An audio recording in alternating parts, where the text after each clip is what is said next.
પોતાના અનેક અરમાનો સાથે પરિવારને મળવા કે પરિવારથી બહાર જઈ રહ્યા હોય, કોઈએ કલ્પના ન કરી હોય. મૂકવા આવવાવાળા જે પરિવારના સભ્યો હોય એમને ખબર પણ ના હોય કે આ એમની વિદેશ જવાની વિદાય એ એમની જીવનની કાયમી વિદાય બની જશે. તમામ મૃતકના આત્માને પરમાત્મા ચીર શાંતિ આપે, તેમના પરિવારજનો ઉપર આવી પડેલી આ આફત સહન કરવાની પ્રભુ શક્તિ આપે તેવી પ્રાર્થના. માન્ય વિજયભાઈ એ માત્ર એક મુખ્યમંત્રી તરીકે કામગીરી યાદ કરે એવું નહીં, પૂરું જીવન બીજાના ભલા માટે જીવ્યા. કટોકટી કાળથી કરી બાલ્યાવસ્થાથી કરીને જીવન પર્યંત સૌના ભલા માટે જીવ્યા. સંગઠનમાં મહામંત્રી તરીકે કામ કરવાનો મને મોકો મળ્યો.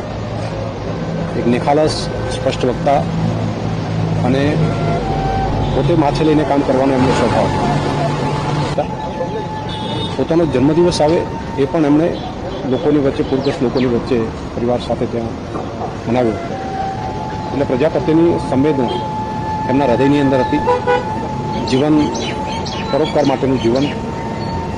આજે માત્ર એક નેતા ગુમાવ્યા છે તેવું નહીં, જાહેર જીવનને ખૂબ મોટી ખોટ પડે તેવું એક માર્ગદર્શક નેતૃત્વ પણ ગુજરાતે ગુમાવ્યું છે. ઈશ્વર માન્ય વિજયભાઈના આત્માને ચીર શાંતિ આપે તેવી પ્રાર્થના પણ કરું.